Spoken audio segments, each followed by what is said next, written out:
Hey! അമ്മ പെട്ടെന്നാണ് കേട്ടോ വന്നത്. അപ്പോൾ അമ്മാവനെ കണ്ടിട്ട് ബേബി ഭയങ്കര ഹാപ്പിയായി. ഞാനും ഭയങ്കര സന്തോഷമായിരുന്നു കേട്ടോ.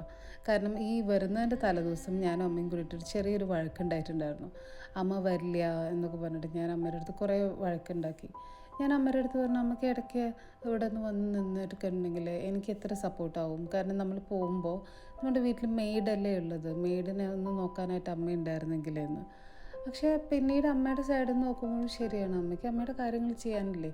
ഞാൻ അങ്ങനെയൊന്നും ചിന്തിക്കുന്ന ആളായിരുന്നില്ല. അമ്മയ്ക്ക് അപ്പനും അവരുടെ ലൈഫുണ്ട്, ഞാൻ അവരെ ഒരിക്കലും ഡിസ്റ്റർബ് ചെയ്യില്ല എന്ന് വിചാരിച്ച് ഞാൻ തന്നെ ചില സമയത്ത് ഭയങ്കര ഫെഡപ്പ് ആകുമ്പോൾ ഞാൻ പറയാം, അമ്മയ്ക്ക് ഒരു ദിവസം ഇങ്ങോട്ട് വന്നാൽ എന്താ, ഇത്രയല്ലേ വരണ്ടു എന്നൊക്കെ ഞാൻ പറയാറുണ്ട്.